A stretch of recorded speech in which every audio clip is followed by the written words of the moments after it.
પૂરગ્રસ્ત બનાસકાંઠાની મુલાકાતે સીએમ ભૂપેન્દ્ર પટેલ આજે મુખ્યમંત્રીએ વાવના માખડા ગામની મુલાકાત લીધી। આજે વાવના માખડા ગામે જઈ અસરગ્રસ્તો સાથે કરી વાત। ત્યારે સીએમએ ગઈકાલે સુઈગામ, નાગલા, ખાનપુરની મુલાકાત લીધી હતી। ગઈકાલે વાવમાં મુખ્યમંત્રીએ રોકાણ કર્યું હતું અને માખડા ગામની મુલાકાત બાદ સીએમ ગાંધીનગર આવવા રવાના થશે। ત્યારે ગઈકાલે મુખ્યમંત્રી અસરગ્રસ્ત વિસ્તારોની મુલાકાત લીધા બાદ ઉચ્ચ અધિકારીઓ સાથે બેઠક કરી અને તેમને સ્થિતિ ઝડપથી સામાન્ય થાય તેવા પગલાં લેવા માટે પણ નિર્દેશો આપ્યા હતા। આશુ વધુ માહિતી મેળવી અમારા સંવાદદાતા હિતલ પારેખ પાસેથી। હિતલ, જે રીતે સીએમ હાલમાં બનાસકાંઠાની મુલાકાતે છે અને જે રીતે બનાસકાંઠામાં જે મુશ્કેલી સર્જાઈ આ વરસાદમાં અને ખાસ કરીને સુઈગામમાં સૌથી વધુ મુશ્કેલી સર્જાઈ, ત્યારે સીએમ હાલમાં ત્યાં જાત નિરીક્ષણ કરી રહ્યા છે, અધિકારીઓને પણ કહી રહ્યા છે કે વહેલી તકે અહીંયા સ્થિતિ સામાન્ય થાય। શું વધુ માહિતી?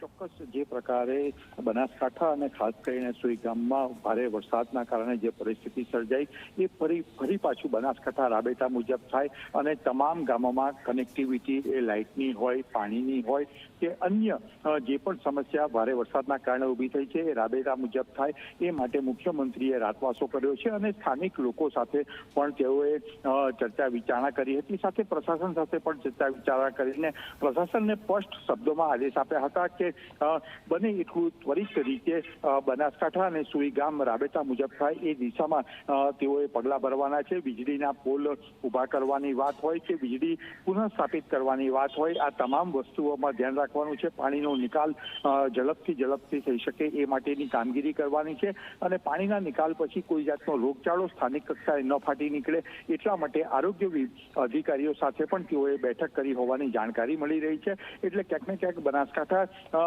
સહિત રાબેતા મુજબ થઈ શકે એ માટે જરૂરી તમામ પગલાઓ ભરવા વહીવટી તંત્રને મુખ્યમંત્રી દ્વારા તાકીદ કરવામાં આવી હોવાની જાણકારી મળી રહી છે। જી હિતલ, આજે જ્યારે સીએમ આજે પણ બનાસકાંઠાની મુલાકાતે છે ત્યારે કયા કયા ગામોની તેઓ મુલાકાત લેવાના છે? કારણ કે બનાસકાંઠામાં જે રીતે વરસાદ આવ્યો, ઘણા બધા જે ગામો છે તેમાં પૂરગ્રસ્ત સ્થિતિ સર્જાઈ હતી, લોકો મુશ્કેલીમાં મુકાયા છે। શું વધુ માહિતી?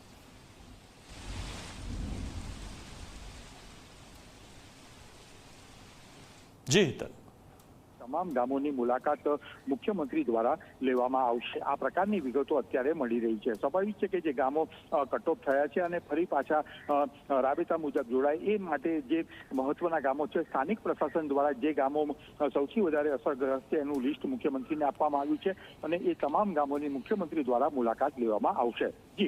જી આભાર હિતલ, માહિતી આપવા બદલ।